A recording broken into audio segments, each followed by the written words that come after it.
semuanya, we are from Kompa 4. We will explain about the function of demand, supply, and market equilibrium. Just go to the first explanation about the basic demand and basic function of demand. Don't go anywhere, watch it until it runs out. Okay.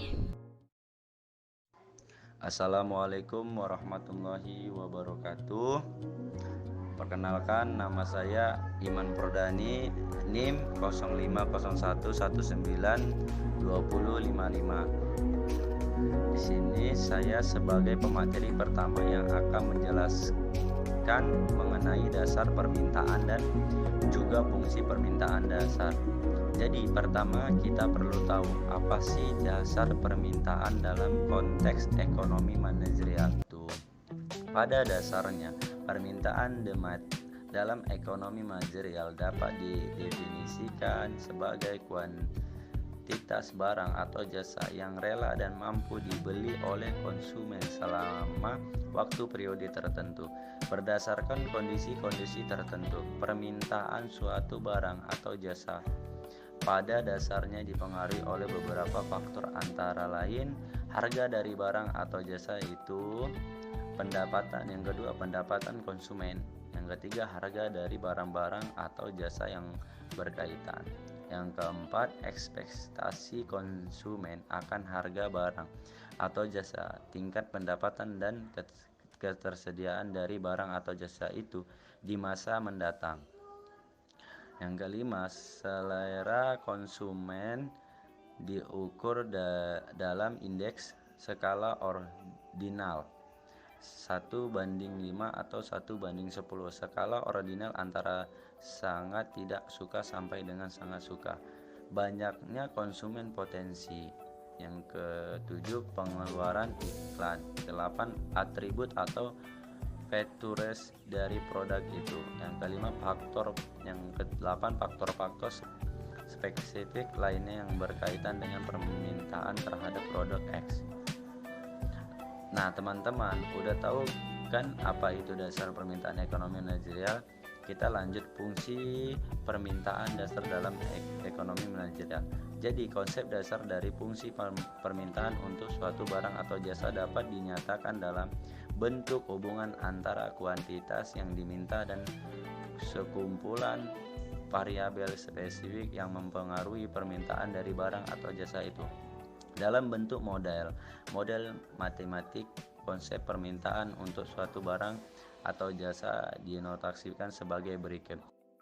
Nah, udah tahukah tentang fungsi permintaan dasar? Saatnya kita lanjut ke materi berikutnya dengan orang yang selanjutnya. Mungkin itu aja yang dapat saya sampaikan. Saya akhiri. Assalamualaikum warahmatullahi wabarakatuh. Assalamualaikum warahmatullahi wabarakatuh. Nama saya Irwan Saputra Marpaung, NIM 0501173208. Baik, kali ini saya akan melanjutkan dan menjelaskan mengenai kurva permintaan dan dasar penawaran. Jadi, kurva permintaan pasar ialah kurva yang menunjukkan total jumlah barang yang mana konsumen mau dan sanggup membeli pada berbagai kemungkinan harga. Kurva permintaan menunjukkan hubungan fungsional antara harga dan jumlah barang yang diminta adalah ceteris paribus, yaitu faktor-faktor lain yang diasumsikan tetap. Kurva permintaan berbagai jenis barang pada umumnya menurun dari kiri atas ke kanan bawah. Kurva yang bersifat demikian disebabkan adanya keterkaitan di antara harga dan jumlah yang diminta, di mana kurva permintaan tersebut mempunyai sifat hubungan yang terbalik.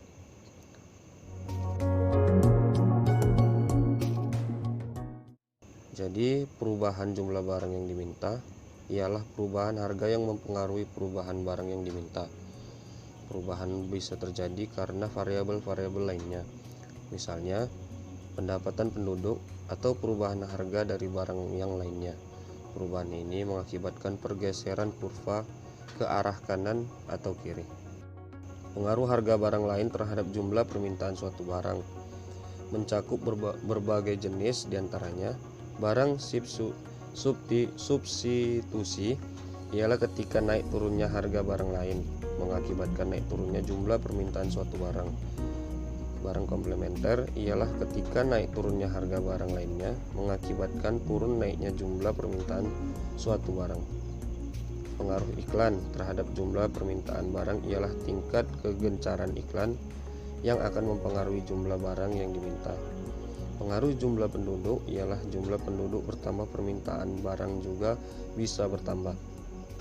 Harapan konsumen ialah ketika konsumen memprediksi suatu barang harganya akan melonjak tinggi tahun depan, maka konsumen akan membeli dalam jumlah banyak. Baik, kita lanjut ke dasar penawaran. Istilah penawaran menurut James L. Pappas dan Mark H. pada tahun 1995 ternyata merujuk pada jumlah suatu barang atau jasa yang rela dan mampu dijual oleh para produsen dalam jangka waktu tertentu dan berdasarkan sekelompok kondisi tertentu. Tapi kalau dilihat dari kacamata ekonomi manajerial, pada dasarnya penawaran dalam ekonomi manajerial dapat didefinisikan sebagai kuantitas produk, yaitu barang atau jasa yang ditawarkan untuk dijual di pasar, yang secara umum sangat tergantung pada sejumlah besar variabel.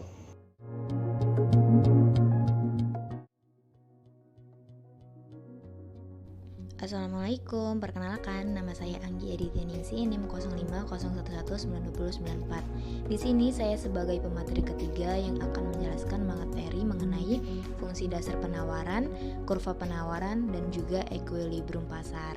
Nah, tonton terus ya mengenai penjelasan yang akan saya sampaikan. Nah, fungsi penawaran, kira-kira apa sih itu fungsi penawaran pasar? Nah, jadi fungsi penawaran pasar untuk sebuah produk merupakan pernyataan bahwa hubungan antara jumlah yang ditawarkan dan semua faktor yang memengaruhi jumlah itu dan ditulis dalam bentuk fungsional yang umum dan dapat diekspresikan sebagai berikut.